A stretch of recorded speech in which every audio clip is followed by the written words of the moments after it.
Bem, de volta com o artigo 18 da Lei Complementar número 34, nós vamos finalizar os incisos do artigo 18 a partir deste vídeo, tá? Lembrando o seguinte, no último vídeo nós paramos no artigo 18, inciso 42. Então, naturalmente, vamos retomar a partir do inciso 43. E o que a gente tem aqui, ó? Ao PGJ, ao Procurador-Geral de Justiça, compete, tá?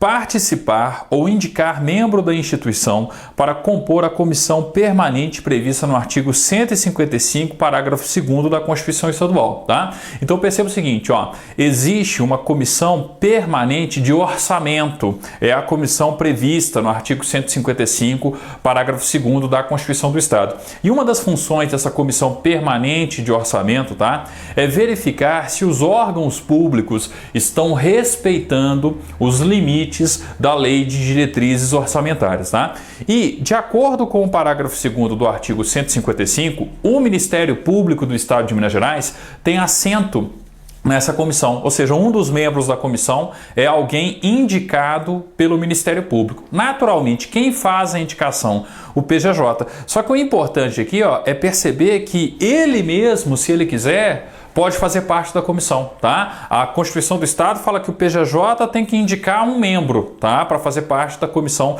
Permanente de Orçamento. Mas aí vem a Lei Complementar número 34 e informa o seguinte, ó, participar ou indicar. Então, ou ele indica um membro do Ministério Público para representar o Ministério Público nessa comissão permanente de orçamento, ou ele mesmo, o PGJ, participa da comissão sendo o representante do Ministério Público, ok? Então, vale a pena perceber isso aí, ó, participar ou indicar. Ou vai ser ele mesmo, ou então ele vai indicar um membro do Ministério Público para fazer parte dessa comissão permanente de orçamento, tá? Para o pessoal que está aí se preparando para o concurso na área orçamentária, vale a pena marcar, tá? Para os demais cargos, não acredito muito aí numa cobrança envolvendo, tá, o inciso não, ok? Bem, continuando, ó, no inciso 49, o que a gente tem no 49? Ó, ao PGJ compete, tá? Encaminhar ao governador do estado a proposta do Ministério Público para a elaboração da Lei de Diretrizes Orçamentárias. Então aqui eu estou falando do encaminhamento de qual é a proposição, a proposta do Ministério Público sobre o limite que o Ministério Público deve ter na Lei de Diretrizes Orçamentárias, tá? Lembrem-se que a Lei de Diretrizes Orçamentárias ela institui limites que são instituídos, que são propostos conjuntamente por todos os poderes e pelo Ministério Público. Quem já estudou o Poder Judiciário na Constituição da República deve lembrar aqui, ó, do artigo 99, parágrafo 1º. O artigo 99, parágrafo 1º da Constituição da República fala que os limites da LDO são estipulados conjuntamente entre representantes de todos os poderes. E a regra do 99, parágrafo 1º, é aplicada também ao Ministério Público, tá? Então a mesma regra que eu tenho para o Poder Judiciário vale também para o Ministério Público. Por isso, essa competência do PGJ de propor, tá? De encaminhar ao governador do estado a proposta do Ministério Público para a elaboração da Lei de Diretrizes Orçamentárias, tá? Também é uma questão aí mais importante para quem está visando o cargo, né, no âmbito aí da área orçamentária do Ministério Público. Continuando, gente, ó, artigo 18, inciso 50, também é uma questão relativa ao orçamento. Compete ao PGJ, e é uma questão natural, né? Ele é o chefe da instituição. Compete ao PGJ propor alteração na dotação orçamentária do Ministério Público dos recursos dos elementos semelhantes de um para o outro, dentro das consignações respectivas, de acordo com as necessidades do serviço e as normas legais vigentes, tá? Olha só, ó, propor alteração na dotação orçamentária do Ministério Público, dos recursos dos elementos semelhantes de um para o outro, dentro das consignações respectivas, de acordo com as necessidades do serviço e das normas legais vigentes. O que eu estou falando aqui é uma questão simples, estou falando do remanejamento do orçamento do Ministério Público. O Ministério Público tem um orçamento que é executado ao longo do ano. E, naturalmente, quem que pode propor remanejamento, tá, dos gastos do Ministério Público dentro daquilo que é permitido por lei. Nós temos uma lei que regula, né, os orçamentos públicos no Brasil, que é a Lei 4320, tá? Além da Lei de Diretrizes Orçamentárias, né, nós temos uma lei fundamental em termos orçamentários, que é a Lei 4.320, 4320, tá? E essa lei, ela dispõe, né, sobre quando você pode ter o realocamento de despesas, o realocamento de gastos orçamentários, tá? É o que a gente está falando aqui, ó. Compete ao PJJ propor alteração na dotação orçamentária do Ministério Público, ou seja, a dotação orçamentária ela está em execução. Só que o PJJ está propondo uma modificação na dotação orçamentária. No seguinte sentido, dos recursos dos elementos semelhantes de um para o outro. Então, por exemplo, eu tenho uma despesa que foi prevista, tá, para a área de pessoal, um gasto X na área de pessoal. Não, mas a lei permite não fazer esse gasto X e fazer o gasto Y, desde que seja feito um remanejamento do gasto dentro do orçamento do Ministério Público, tá? Então, quando for permitido por lei, eu posso ter esse remanejamento. Quem tem a capacidade de propor o respectivo, né, remanejamento, esse manejo, vamos dizer assim, né, do orçamento ao longo de sua execução? O chefe da instituição. Quem que é o chefe da instituição? Procurador-Geral de Justiça, tá? Então, mais uma vez, para o pessoal que se prepara para a área orçamentária do Ministério Público, compete ao Procurador-Geral de Justiça propor alteração na dotação orçamentária do Ministério Público, dos recursos dos elementos semelhantes de um para o outro, dentro das consignações respectivas, de acordo com as necessidades do serviço e as normas legais vigentes, tá? Bem, próxima situação, compete ao PJJ, inciso 51, propor a abertura de crédito na forma da legislação pertinente. Outra questão óbvia, pelo fato dele ser o chefe da instituição. Por quê? Ora, se é o PJJ quem encaminha a proposta orçamentária, se é o PJJ quem encaminha a proposta do Ministério Público para a Lei de Diretrizes Orçamentárias, se é o PJJ que pode propor alteração, né, na execução do orçamento, naturalmente é o PJJ que pode pedir uma suplementação orçamentária, que pode pedir a abertura de um crédito especial para o Ministério Público. Lembrem-se das regras gerais de orçamento, tá? Em regra, eu vou executar aquilo que está previsto no orçamento.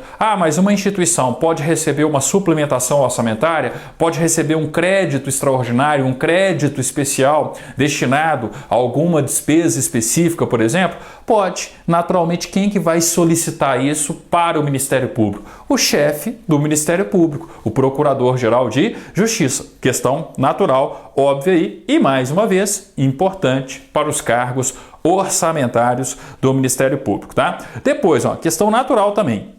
Ao PJJ compete, tá? Inciso 52. Celebrar convênios com os órgãos municipais, estaduais e federais para o atendimento das necessidades da instituição. Peraí, quem é o chefe da instituição? O PJJ.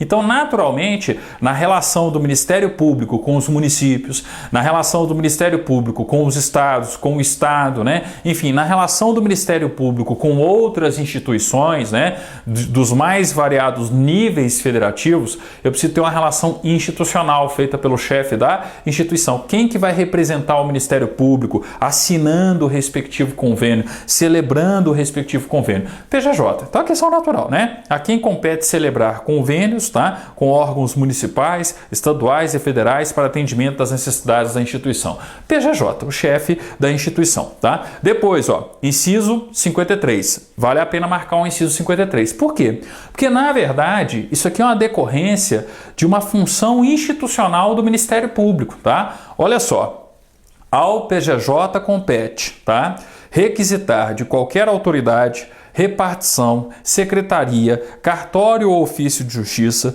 certidões, exames, diligências e esclarecimentos necessários ao exercício de suas funções. Então eu estou falando, gente, de requisitar documentos, eu estou falando de ter acesso, tá, aos documentos, né, as informações necessárias para que o membro do Ministério Público possa exercer as suas funções, tá? Possa realizar, por exemplo, um inquérito civil, possa, né, enfim, administrar a situação ali e verificar qual é a providência que vai ser tomada pelo Ministério Público em razão das informações recebidas. Está lá no artigo 120 da Constituição do Estado, nos comentários do artigo 120, né, eu chamei a atenção para isso, tá? O Ministério Público ele tem naturalmente aí essa prerrogativa de requisitar documentos, informações.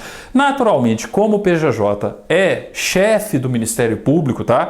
Ele tem, enquanto competência, tá, requisitar de qualquer autoridade, repartição, secretaria, cartório ou ofício de justiça, certidões, exames, diligências e esclarecimentos necessários ao exercício de suas funções, tá? Isso aqui, ó, é uma decorrência natural em virtude das funções institucionais do Ministério Público, que estão previstas não só na Constituição da República, mas também na Constituição Estadual, especificamente no artigo, né, 120 da Constituição Estadual. Quem já estudou o Ministério Público, né, em ambas as Constituições já percebeu isso aí, ok? Então, ó, vale a pena marcar por essa correlação com o texto constitucional, tanto da Constituição do Estado, artigo 120, quanto da Constituição da República, artigo 129 da Constituição da República. Continuando, gente, ó, ao PGJ compete, tá? Inciso 54. Expedir carteira funcional dos membros do Ministério Público e servidores. Todo membro do Ministério Público, todo servidor do Ministério Público tem a sua respectiva carteira funcional, que inclusive substitui o documento, né, de identidade, ou seja, é válido como documento de identidade em todo o território brasileiro, em todo o território nacional, tá? No âmbito do Poder Judiciário, por exemplo, acontece a mesma coisa. Se eu sou servidor do TRE, eu tenho, né, enquanto servidor do TRE, a carteirinha funcional do TRE. Se eu sou servidor do TJ, eu tenho, enquanto servidor do TJ, a carteirinha funcional de servidor do TJ. Se eu sou magistrado, juiz de direito, né, eu tenho lá a minha carteirinha funcional enquanto juiz, enquanto magistrado, né, do respectivo tribunal. Então, eu estou falando de uma questão óbvia. Quem que vai expedir o documento de identificação funcional aí, que inclusive serve como documento de identidade no território brasileiro? O chefe da instituição, no caso do Ministério Público, o PGJ, questão natural, tá? Então, ó, ao PGJ compete expedir carteira funcional dos membros do Ministério Público e servidores. Próxima competência, ó. Ao PGJ compete, tá? Inciso 56. Requisitar policiamento para a guarda dos prédios e das salas do Ministério Público ou para a segurança de seus membros e servidores. Questão natural também, né? Muitas vezes eu preciso aí da força policial, da polícia militar, protegendo, né, os edifícios do Ministério Público, as salas do Ministério Público, mas sobretudo, tá? Seus membros e servidores. O importante aqui é o finalzinho, ó.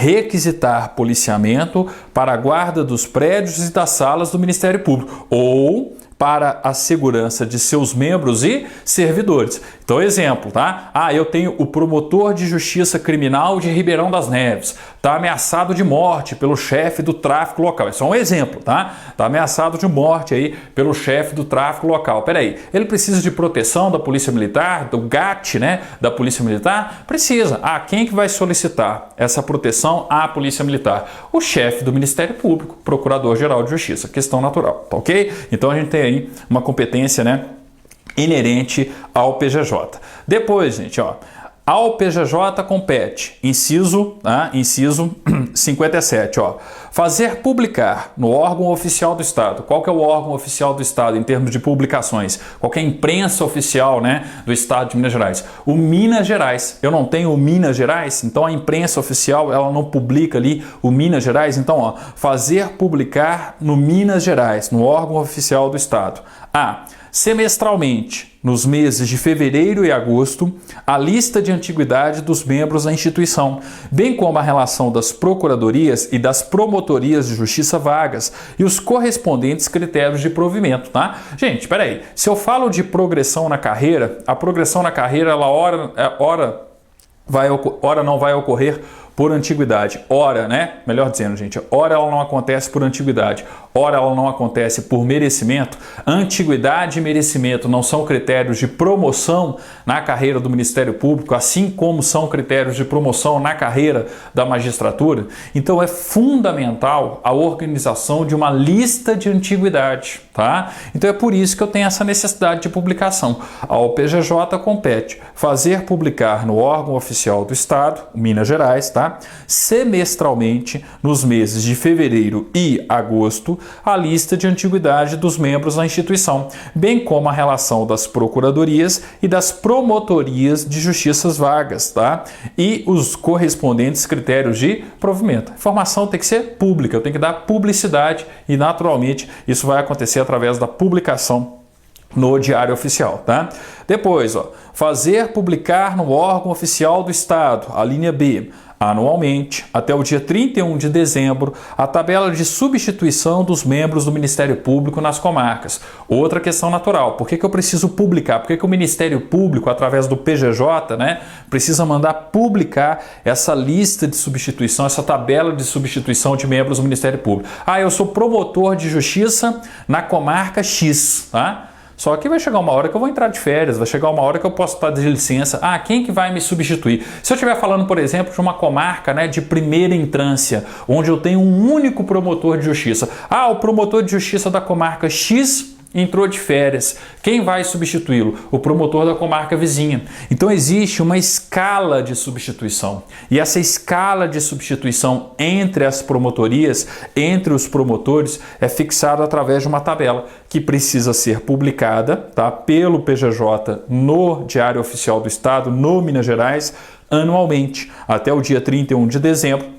A tabela de substituição dos membros do Ministério Público nas comarcas. Questão natural, questão óbvia aí também, tendo em vista a organização do Ministério Público. No Poder Judiciário acontece a mesma coisa, tá? Também tem uma ordem de substituição entre juízes, uma resolução do Tribunal de Justiça dispondo a respeito dessa ordem de substituição entre os juízes, tá? Bem, continuando, inciso 58. O que a gente tem aqui no 58?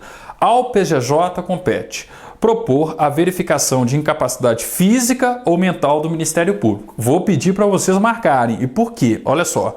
Ao PGJ compete propor.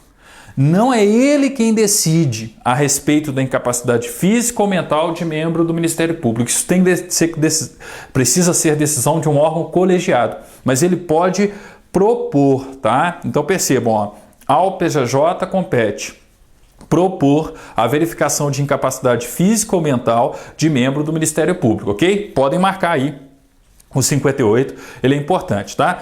Próximo, 59. Ao PGJ compete representar ao presidente do Tribunal de Justiça para a instauração de processo de verificação de incapacidade física ou mental de magistrado e serventuário da Justiça. Ou seja, eu estou falando de algo que é relativo ao Poder Judiciário, que está dentro do Poder Judiciário, tá? Então, o que o PGJ tem que fazer? Comunicar o chefe do Poder Judiciário Estadual, o presidente do Tribunal de Justiça, a respeito daquela situação. Eu tenho um servidor do Poder Judiciário ou um magistrado que não está em condições de exercer a função, por uma situação aí, de incapacidade física ou mental. O Ministério Público, o máximo que ele pode fazer diante da situação é representar ao Poder Judiciário, representar ao presidente do Tribunal de Justiça, para que o Tribunal de Justiça tome as medidas cabíveis, tome as providências se achar necessário, tá? É diferente da situação anterior. A situação anterior, quando eu falo do 58, eu estou falando de algo do Ministério Público, tá? Então, o PGJ vai propor, tá? Propor a verificação de incapacidade física ou mental de membro do Ministério Público. Já quando é no Poder Judiciário, ele vai representar ao Poder Judiciário. Provocar o Poder Judiciário. Poder Judiciário, tem um juiz aí que parece que não está em condições de exercer a função por conta de incapacidade física, mental. Então, tem uma representação do PGJ para o presidente do TJ. Chefe de instituição com chefe de instituição, tá? Questão natural aí também. Bem, próximo, 60. Podem marcar. Questão importante aqui, Ao PGJ compete propor ação civil para a decretação de perda do cargo de membro do Ministério Público. Vou ler de novo, propor ação civil para a decretação de perda do cargo de membro do Ministério Público. Tem muita gente fazendo confusão com isso aqui. Pelo seguinte, ó, todo mundo estuda na Constituição as garantias da magistratura, as garantias do Ministério Público, tá? E vitaliciedade é uma garantia da magistratura, é uma garantia do Ministério Público. Então, por exemplo, o Ministério Público, o membro do Ministério Público, tá? Ele só perde a vitaliciedade quando tem contra ele uma sentença judicial transitada em julgado. E, na verdade, tem que ser uma sentença penal condenatória, tá? Não é qualquer sentença, não. É uma sentença penal condenatória transitada em julgado contra ele. Então, olha só, o que a Constituição diz? A Constituição diz que se um membro do Ministério Público tem contra ele uma sentença judicial transitada em julgado, ele vai perder a vitaliciedade. Só que a perda da vitaliciedade não significa automaticamente, tá, a perda do cargo. É isso que a gente tem aqui, ó.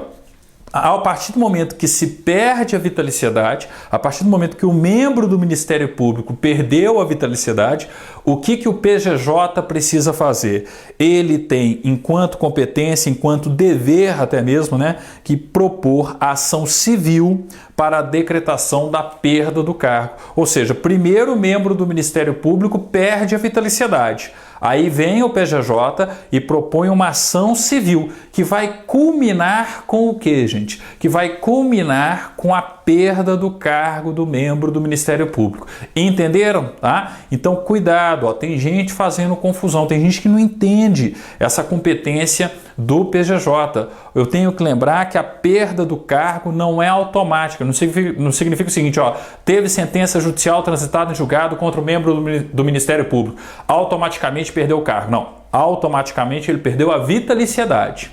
Aí vem o PGJ e propõe uma ação civil para a perda do cargo, tá? E aí a consequência final, né, vai ser justamente a perda do cargo. A perda do cargo, ela não é automática com a perda da vitaliciedade. Tanto é que a própria Lei Complementar número 34, mais à frente, ela regula esse procedimento de perda do cargo e essa questão do PGJ, né, dele propor a ação civil que vai culminar com a perda do cargo daquele daquele membro do Ministério Público, a regra vale também, né, para o Poder Judiciário, enfim, daquele membro do Ministério Público, tá, que tem aí perdido a vitaliciedade, ok? Então essa é a questão do inciso 60.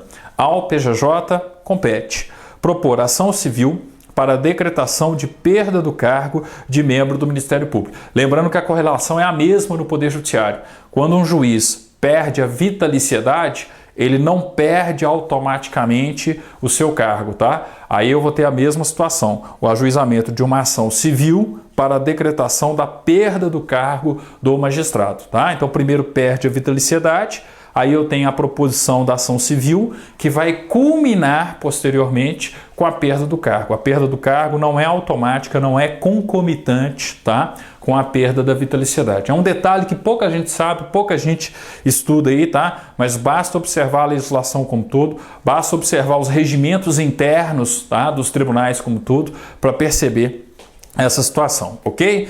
Continuando, gente, ó. Artigo 18, ao PGJ compete, inciso 61, convocar membro do Ministério Público para deliberação sobre matéria administrativa ou de interesse da instituição. Óbvio, né? Se eu sou PGJ, chefe da instituição, tá? E aí eu estou diante de uma situação administrativa, uma questão ali peculiar e sei que existe um membro do Ministério Público que é especialista nessa matéria, que tem conhecimento, que tem mais tarimba nessa matéria. O que eu posso fazer? Eu posso convocar membro do Ministério Público para deliberação sobre matéria administrativa ou de interesse na instituição. Questão natural aí, tá? Inciso 62, ó. Ao PGJ compete requisitar motivadamente meios materiais e servidores públicos por prazo não superior a 90 dias para o exercício de atividades técnicas ou especializadas nos procedimentos administrativos do Ministério Público. Podem marcar. É importante perceber que o PGJ pode requisitar não apenas meios materiais, tá? mas, sobretudo, servidores públicos de outras instituições. Então, servidores públicos de outras instituições podem trabalhar de forma requisitada, tá? Para o Ministério Público? Podem. Só que aí, ó, por prazo não superior a 90 dias. Podem marcar, tá? Típica questão de legislação específica, típica questão de concurso aí quando o examinador quer fazer, né, uma pegadinha aí envolvendo os servidores e o chefe da instituição. Então, atenção. Próximo inciso e último inciso, né? Artigo 18, inciso 63. O que a gente tem que observar? Ao PGJ compete, inciso 63, exercer outras atribuições compatíveis e necessárias ao desempenho de seu cargo. Então, gente, a gente percebe que toda essa enumeração do artigo 18, ela é meramente exemplificativa. Então o PGJ ele tem muito mais atribuições do que as previstas aqui no artigo 18, tá? E é uma questão natural. Ele, enquanto chefe do Ministério Público, representando a instituição Ministério Público, né, tem no fundo as mesmas funções do Ministério Público em si, ou seja, defender o interesse da sociedade, defender os interesses individuais indisponíveis. E nenhuma legislação vai ser capaz de listar taxativamente o que significa defesa dos interesses sociais, o que significa defesa dos interesses individuais indisponíveis, tá certo? Então é por isso que toda enumeração aí de competências do Ministério Público é sempre exemplificativa, vocês vão perceber isso aí, tá? Então eu tenho uma enumeração meramente exemplificativa aqui das competências do PGJ, né? A questão é que eles gostaram de exemplificar, né? Eu tenho 63 exemplos de competências do Procurador-Geral de Justiça. Inclusive, mais à frente, a Lei Complementar número 34 traz ainda mais competências para o Procurador-Geral de Justiça. A gente vai ver isso mais à frente, ok? Ó, com isso a gente finaliza os incisos do artigo 18, tá? Vamos também finalizar o vídeo. No próximo vídeo eu falo dos parágrafos do artigo 18 e também do artigo 19, para nós encerrarmos aí, né, o tema Procuradoria-Geral de Justiça e, sobretudo, as competências do Procurador-Geral de Justiça, ok? Obrigado e até o nosso próximo encontro, falando então dos parágrafos do artigo 18 e também do artigo 19 da Lei Complementar número 34. Obrigado e até mais.